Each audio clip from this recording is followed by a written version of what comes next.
Bismillahirrahmanirrahim. Assalamualaikum warahmatullahi wabarakatuh. Alhamdulillah. Salatu wassalamu ala rasulillah wa ala alihi wa sahbihi wa man wala amma ba'd. Tolab wa talibat KMI kelas 10 yang dimuliakan Allah subhanahu wa ta'ala. Alhamdulillah ya ala kulli hal. Kita bisa kembali bertemu walaupun masih dalam media pembelajaran YouTube ini ya, daring ya, belajar dalam jaringan karena memang kata Allah masyafa'al ya, di kota Solo memang masih Departemen Pendidikan, Departemen Keagamaan dan juga Pemkot Solo masih menahan rencana masuk dari anak-anak sekolah negeri dan swasta.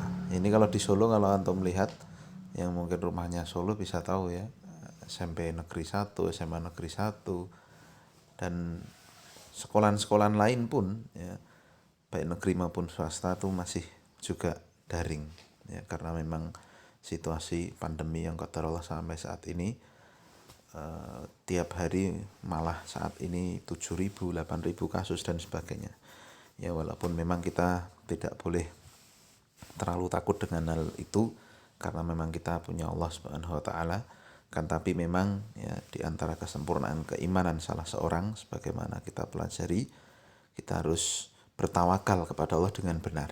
Nah, di antara tawakal tersebut adalah menjalankan sebab ya, sebab untuk menghindari madarat. Ya, karena memang sebagaimana kaidah fikih juga yang disebutkan oleh para ulama, kaidah utamanya itu kan ad-dararu yuzalu, yang kalau ada madarat itu diusahakan untuk dihilangkan ya. Dan juga daf'ul madarrah ya, itu muqaddamun ala jalbil masalih, menolak kemadaratan itu lebih diutamakan daripada mendatangkan kemaslahatan ya. Maka saat ini memang karena madarat yang demikian ya, dan juga ditambah lagi beberapa pondok pesantren itu yang sudah masuk memulangkan lagi santrinya karena memang terjadi klaster di situ ya. Maka dengan ini memang kita keluarga besar Jajar Islamic Center ya, baik dari mulai tingkat SD maupun sampai S1 ini masih menahan diri ya, belum bisa offline secara normal ya. Semoga insya Allah kita sudah rencanakan bulan Februari dimulai dari kelas 9 dan kelas 12 yang karena memang di bulan Maret ada AKM ya, nanti kelas 10 dan kelas 11 insya Allah setelahnya semoga bisa segera mengikuti ya, karena memang tentu saja berbeda antara pembelajaran online dan offline ya kan. Tapi memang saat ini walaupun ya kita dalam tanda kutipnya terpaksa masih online lagi ya, marilah kita semangati diri kita untuk bisa meneruskan pembelajaran ini dengan baik agar keberkahan ilmu ya, yang kita usahakan kita raih kita dapatkan. Nah, dan anak-anakku sekalian ya, sekarang kita masuk di pelajaran akidah ya, meneruskan dari yang sebelum UAS, dan insya Allah ini sampai nanti tengah semester ini UTS genep ini nanti insya Allah selesai nih pelajaran matan usul thalathah, dengan catatan antum harus hafal semuanya, dan nanti salah satu kompetensi utamanya antum hafal matan usul thalathah ini ya. Jadi tolong dimurojaah itu ya, diulang-ulang dihafal sampai ngelontok bahasa Jawanya begitu. Nah, sekarang kita sampai ya di pembahasan berikutnya, yaitu wal yaumil akhir, iman kepada hari akhir ya. Rukun iman yang kelima ini ya. Nah, kita baca penjelasan dari Syekh Utsaimin. Al yaumul akhir, dikatakan yaumul akhir, yaumul qiyamah, maknanya adalah hari kiamat. Alladzi yub'atsun nasu fihi lil hisab, yang manusia semuanya akan dibangkitkan di hari itu untuk dihisab, untuk diperhitungkan, wal jaza ya, dan juga diberi balasan atas semua yang pernah dia lakukan. Wa summiya bidzalika, dan hari ini, hari akhir ini dinamakan dengan hari akhir li'annahu la yauma ba'dahu. Tolong kasih garis bawah tuh. Karena dia adalah hari paling akhir, tidak ada hari lagi setelahnya. Haitsu yastakirru ahlul jannati fi manazilihim, di mana di hari akhir tersebut penduduk surga yastakir akan menempati, akan berdiam akan tinggal di tempat-tempat yang telah disediakan untuk mereka. Wa ahlun nari fi manazilihim. Demikian pula penduduk neraka akan menempati tempat-tempat mereka. Ya, jadi itu hari ya paling akhir tersebut. Ya, tidak ada hari lagi di dunia setelahnya. Ya. Nah, dipahami ya? Wal imanu bil yaumil akhir yatadammanu thalathata umurin. Dan Syekh Utsaimin menyebutkan di sini, iman pada hari akhir itu mengandung 3 perkara. Yang pertama, al-awwal, al-imanu bil ba'thi, mengimani kebangkitan.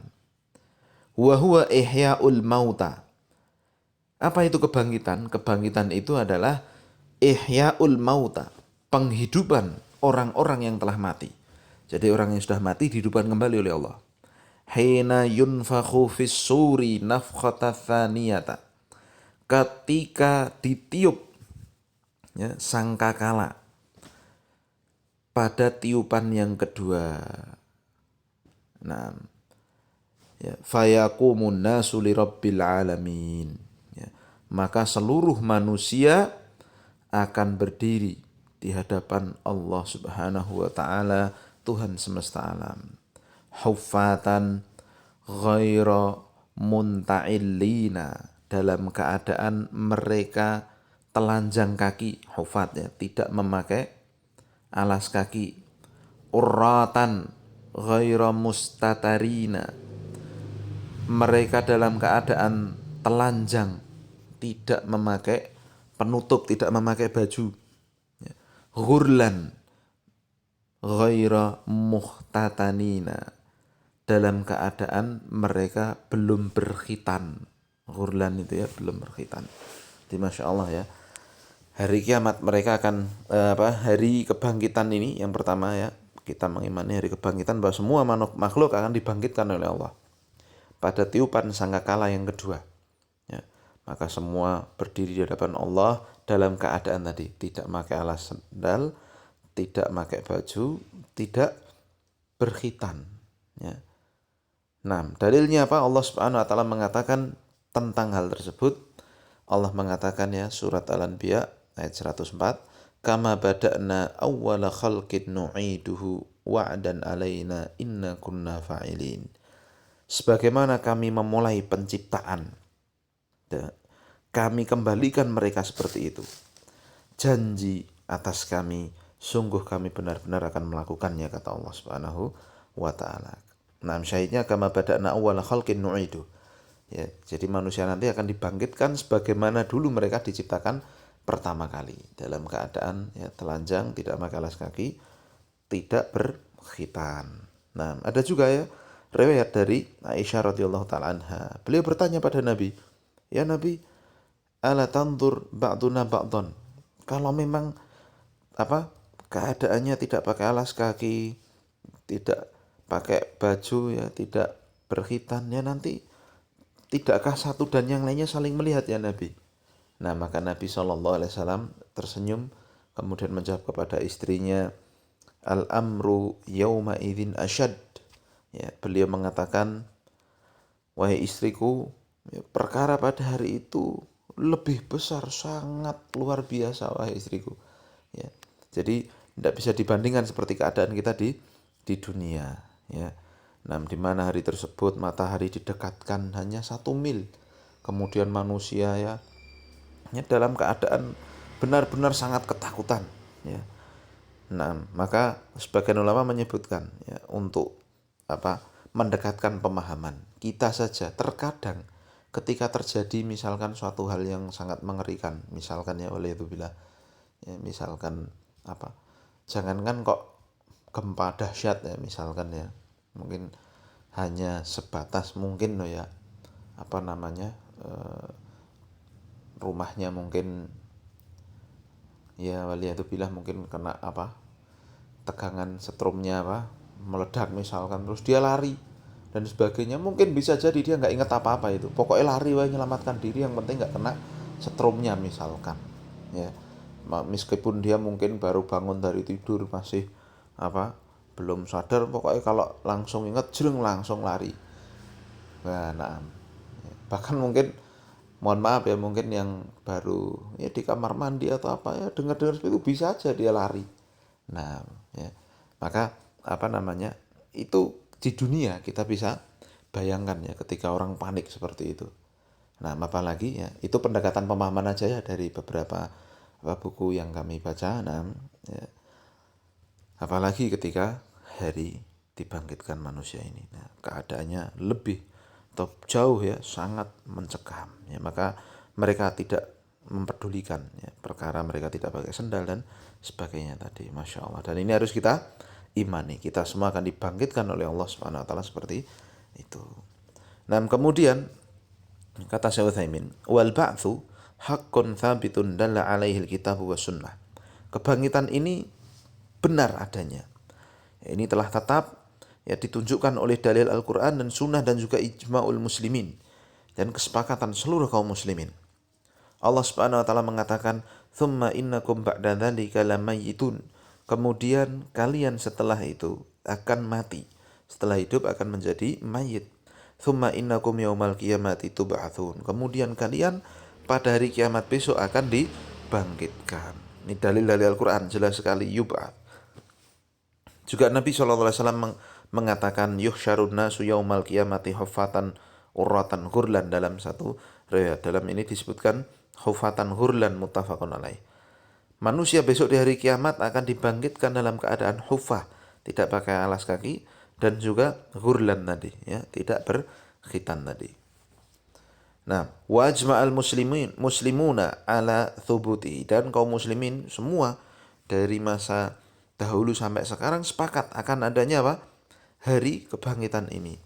Wa huwa muqtadal hikmati haitsu taqtadi ay yaj'alallahu ta'ala li hadhil khaliqati ma'adan yujazihim fihi ala ma kallafahum bihi ala alsinati rusulihi.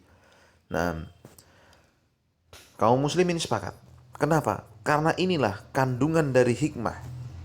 Yang mana hikmah Allah Subhanahu wa taala itu ya, atas hikmah Allah Subhanahu wa taala itu Allah ciptakan, Allah siapkan bagi seluruh makhluk ini ma'ad. Ma'ad itu tempat kembali yang mereka akan dikembalikan dan dibalas di hari tersebut atas apa yang mereka dulu pernah ya dibebani syariat ya, melalui lisan-lisan para rasul. Jadi ketika dulu mereka di dunia kan sudah dikasih tahu oleh para rasul, wahai manusia, kamu ini diciptakan di dunia harus beramal.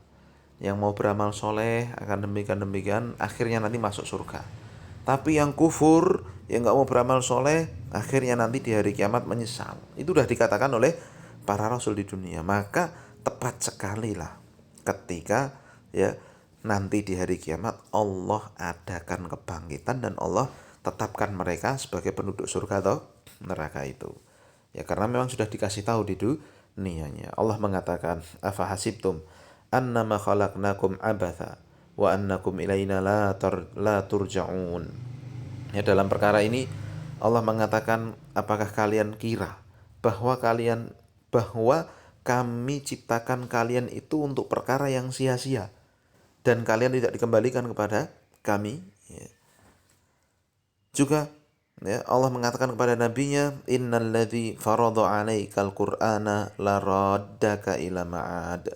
Sungguh Tuhan yang telah mewajibkan kepadamu Al-Qur'an ya, yang telah menurunkan, mewajibkan hukum-hukum Al-Qur'an untuk dilakukan, Tuhan itulah yang akan benar-benar mengembalikan kalian kepada hari tempat kembali kalian ya. Masya Allah. Jadi benar-benar kita akan dikembalikan ya ke satu tempat yang pasti akan kita lalu. Inilah ya yang pertama ya, iman kepada kebangkitan. Kita wajib iman kepada kebangkitan. Paham? Kemudian yang kedua, atsani ya. Yang kedua, al-imanu bil hisabi wal jazai. Mengimani hari perhitungan dan pembalasan. Yuhasabul abdu ala amalihi. Setiap hamba akan dihisab, akan dihitung atas amalan yang pernah dia lakukan. Wa yujaza alaihi, dan dibalas atas amalan yang ia lakukan tersebut. Wa qad dalla ala dzalikal kitab wa sunnatu wa ijma'ul muslimin. Dan sungguh Al-Quran, sunnah dan juga ijma'u kaum muslimin menunjukkan akan tetapnya, akan adanya hisab dan jaza ini. Allah Subhanahu wa taala mengatakan dalam Al-Quran, ya, yang pertama kita tinjau dari Al-Quran. Allah mengatakan inna ilaina iyabahum thumma inna alaina hisabahum. Sungguh kepada kamilah kalian akan dikembalikan dan sungguh wajib atas kami untuk menghisab kalian, ya. Atas kamilah apa? Hisab kalian. Surat yang kita baca dan kita hafal, surat Al-Ghasyiyah akhirnya, ya. Nah, juga Allah mengatakan man jaa bil hasanati falahu athlu amthaliha wa man jaa bis sayyiati fala yujza illa mithlaha wa hum la yudlamun. Masya Allah. Ya, siapa yang datang kepada Allah dengan satu kebaikan, maka baginya 10 kali lipatannya. Subhanallah. Dan siapa yang datang kepada Allah dengan satu kejelekan, maka tidak dibalas kecuali semisalnya saja. Wahum la yudlamun, dan mereka tidak didolimi. Dari ayat ini, ya, kita pahami seolah-olah timbangan Allah Subhanahu wa taala itu miringnya kepada kebaikan. Bayangkan, ya, kalau datang kepada Allah dengan satu kebaikan dikalikan minimal 10 pora penak, ya toh. Tapi kalau datang kepada Allah dengan membawa satu kejelekan hanya dikalikan 1. Subhanallah. Maka itulah, ya, Nabi SAW menyebutkan, ya, besok kalau ditimbang itu ternyata timbangan kejelekannya kok lebih berat daripada timbangan kebaikannya, fala yalumanna illa nafsah. Jangan sampai dia mencela kecuali dirinya sendiri. Lah ini sudah luar biasa kan? Kita lihat timbangan Allah Subhanahu wa taala itu miring kepada kebaikan. Yang datang bawa kebaikan ditimbang kali 10. Yang bawa kejelekan cuma ditimbang kali 1. Subhanallah. Kok masih berat jeleknya, berarti orangnya itu sangat jelek sekali. Paham? Oleh sebab itulah Allah mengatakan di akhirnya wahum la yudlamun. Dalam timbangan ini mereka tidak akan dizalimi. Masya Allah. Allahu Akbar, ya. Kemudian Allah juga mengatakan wa nad'ul mawazinal qista liyaumil qiyamati fala tudlamu nafsun syai'an wa in kana mithqala habatin min khardalin ataina biha wa kafa bina hasibin. Dan kami letakkan timbangan-timbangan yang adil, ya, di hari kiamat. Maka tidak ada satupun yang akan dizalimi di situ. Walaupun hanya sebesar habbah, biji yang paling kecil, ya, min khardalin ataina biha. Walaupun amalannya itu sekecil apapun akan kami datangkan. Wa kafa bina hasibin, dan cukuplah kami yang menghitung amalan tersebut. Masya Allah. Ini benar-benar Allah Subhanahu wa taala menghitung semuanya. Ini dalil-dalil dari Al-Quran akan adanya apa? Hisab dan jaza. Kemudian dalil dari hadis Nabi, ya. Wa an Ibni Umar radhiyallahu anhuma anna Nabiy sallallahu alaihi wasallam qala.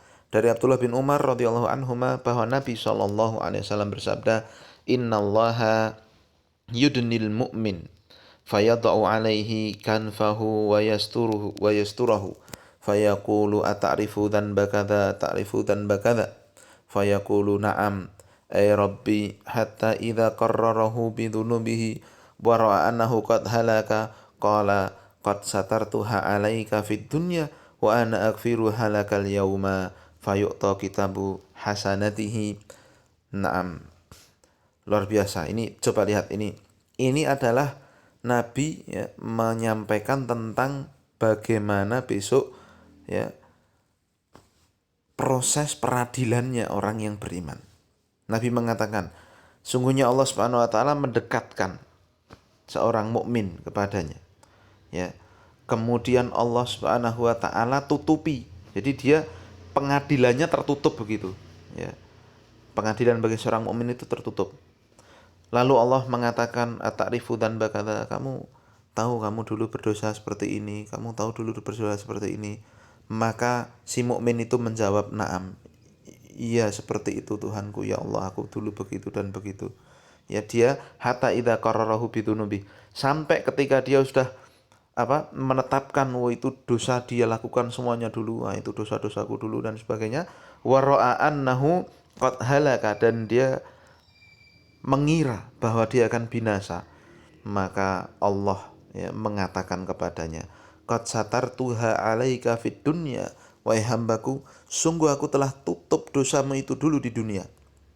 Wa ana aghfirulha lakal yauma, dan hari ini, hari hisab itu, aku ampuni dosamu tersebut. Fayu'ta kitabu hasanatihi, lalu dia diberi kitab catatan kebaikannya. Jadi Masya Allah, diadili oleh Allah, kejelekannya diampuni, dikasih catatan kebaikannya. Luar biasa, dalam keadaan pengadilannya tertutup. Paham ya? Wa amal kufar, adapun orang kafir, wal munafikun, dan orang-orang munafik, fayunadi bihim ala ru'usil khalaik, maka mereka dipanggil di hadapan seluruh makhluk. Jadi pengadilannya terbuka. Haula'il ladzina kadzdzabu ala rabbihim, lalu diserukan, inilah orang-orang kafir, orang-orang munafik, orang-orang jahat dulu di dunia yang mereka mendustakan Tuhan mereka. Ala laknatullahi ala dzalimin, ketahuilah laknat Allah bagi orang-orang zalim itu, orang-orang kafir, orang-orang munafik tersebut. Diadili terbuka, diumumkan kesalahannya, dilaknat terbuka pula, waliyadzubillah. Itu pengadilan bagi orang-orang kafir dan munafik. Ini sahih, diriwayatkan oleh Imam Bukhari dan Muslim. Masya Allah. Wasoha, kemudian Syekh Utsaimin membawakan riwayat yang lain, sa'anin Nabi sallallahu alaihi wasallam anna man hamma bi hasanatin fa'amilaha katabahallahu indahu asyra hasanatin ila 700 dhifin ila ad'afin katsirah. Masya Allah. Allah menetapkan bahwa seorang, jika dia bertekad untuk melakukan satu kebaikan lalu dia lakukan, maka Allah akan tulis baginya 10 kebaikan sampai 700 kali lipat, sampai bahkan berlipat-lipat sesuai yang Allah kehendaki. Wa anna man hamma bi sayyi'atin fa amilaha katabahallahu sayyi'atan wahidatan. Dan adapun orang yang pengin berbuat jelek lalu dia lakukan perbuatan jelek itu, hanya ditulis satu kejelekan. Ini mengulangi apa yang saya sampaikan di atas. Ditambahi lagi kalau Nabi di sini, ibarat kata orang datang kepada Allah dengan melakukan satu kebaikan. Nah, dia bisa dilipatkan minimal berapa? 10 kali, bisa dilipatkan 700 kali, bisa dilipatkan sampai berkali-kali lipat sesuai kehendak Allah. Paham? Tapi kalau orang berbuat dosa, hanya dilipatkan 1 kali. Jadi timbangan Allah Subhanahu wa taala untuk kebaikan itu sangatlah luar biasa, Dipahami ini ya.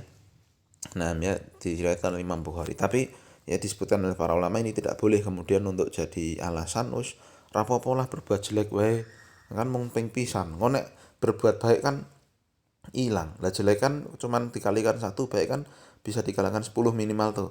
Berbuat jelek sekali, berbuat baik sekali kan masih 9 tuh kebaikannya. Nah, tidak boleh kita demikian, berasumsi demikian. Kenapa? Karena siapa yang menjamin orang kalau berbuat jelek kemudian dia taubat? Siapa yang menjamin?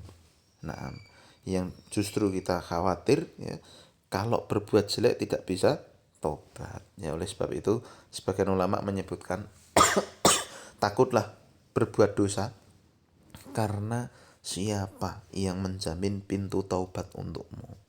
Paham? Nah, maka janganlah kita meremehkan dosa. Tapi di sini kita pelajari tentang hisab dan jaza di sini luar biasanya timbangan Allah Subhanahu wa taala. Allah begitu menghargai kebaikan. Subhanallah Kemudian yang ketiga, dalil dari ijma' Waqad ajma'al muslimuna ala itsbatil hisabi wal jazaa'i 'alal a'mal. Dan seluruh kaum muslimin sepakat akan adanya hisab dan jaza atas amalan, Wa huwa muqtadal hikmah, dan itulah kenapa mereka sepakat, kenapa seluruh kaum muslimin sepakat, karena itulah kandungan dari hikmah Allah. Fa innallaha ta'ala anzalal kutuba, karena sungguh Allah itu telah menurunkan kitab, wa arsala rusula, menurunkan, mengirim, mengutus para rasul, wa farada 'alal ibadi qabula ma ja'u bih, dan Allah telah mewajibkan para hamba untuk menerima apa yang dibawa oleh para Rasul itu, wal amala bima yajibul amala bihi minhu, dan mengamalkan apa yang diajarkan oleh Rasul. Ya, wa aujaba qitalal mu'aridina lahu wa ahalla dima'ahum, dan Allah telah mewajibkan untuk memerangi orang-orang yang mengkufuri ajaran Rasul dan juga menghalalkan darah mereka. Wazi wa dzurriyyatahum wa nisa'ahum wa amwalahum, ya. Bahkan lebih dari itu, Allah menghalalkan ketika perang loh ya, ketika perang Allah menghalalkan keturunan mereka, perempuan mereka, dan juga harta-harta mereka untuk ditawan, ya. Makanya kan ada tawanan kalau perang, ya. Jadi Allah itu menurunkan kitab. Satu. Kedua, mengutus para rasul. Yang ketiga, Allah itu ketika sudah menurunkan kitab dan para rasul mewajibkan kita untuk mengimani kitab dan rasul ini. Ya, sampai Allah yang keempat membolehkan untuk perang bagi orang yang tidak mau mengikuti para rasul ini. Paham? Ya. Nah, seperti itu kalau nggak ada hisab kan apa gunanya kita beriman? Paham itu? Nah, maka ya, falau lam yakun hisabun, kalau seandainya tidak ada hisab, wala jaza, tidak ada pembalasan atas amalan ini, lakana hadza minal abathi, maka ini semua itu tentunya apa? Sia-sia. Ngapain diturunkan apa? Kitab, ngapain diutus para rasul? Ngapain kita disuruh iman pada kitab dan rasul? Ngapain sampai perang terhadap orang yang kafir kalau ternyata tidak ada balasannya, kalau ternyata tidak ada ya pembangkitannya, yaitu tentunya sia-sia. Ya, alladzi yunazzihur rabbu al-hakimu anhu, yang tentunya Allah Subhanahu wa taala menyucikan diri dari perbuatan sia-sia. Waqad asyarallahu taala ila dzalika biqaulihi, dan Allah telah mengisyaratkan dalam firman-Nya ya, surat Al-A'raf ayat 6 dan 7, wala nas'alannal ladzina ursila ilaihim wala nas'alannal mursalin, dan sungguh kami akan tanya kepada orang yang diutus kepadanya rasul, dan sungguh kami akan juga tanya kepada para rasulnya. Jadi rasulnya ditanya, orang yang diberi rasul itu juga ditanya. Ya kayak kita kan diutus kepada kita Nabi Muhammad. Nabi Muhammad ditanya, kita pun juga akan ditanya oleh Allah Subhanahu wa taala apa yang telah kita lakukan dari kitab yang diturunkan pada Nabi Muhammad. Apa yang kita lakukan kepada tuntunan-tuntunan Nabi Muhammad, ya. Jadi kita akan ditanya seperti itu. Kemudian Allah mengatakan, wala naqussanna alaihim biilmin wa ma kunna ghaibin, dan sungguh kami akan kisahkan kepada mereka dengan ilmu, ya, dan kami sama sekali tidak tahu, ya. Kami sama sekali, ya, kami tahu semuanya kan hal itu, kata Allah Subhanahu wa ta'ala. Jadi inilah ya, dua perkara dulu, insya Allah nanti yang ketiga kita sambung pada kesempatan berikutnya, ya, untuk kita pahami, ya. Yang pertama, mengimani hari akhir itu wajib mengimani apa? Al-ba'ats. Lalu yang kedua, hisab wal jaza. Insya Allah yang ketiga kesempatan berikutnya. Subhanakallahumma bihamdika asyhadu an la ilaha illa anta astaghfiruka wa atubu ilaik. Assalamualaikum warahmatullahi wabarakatuh.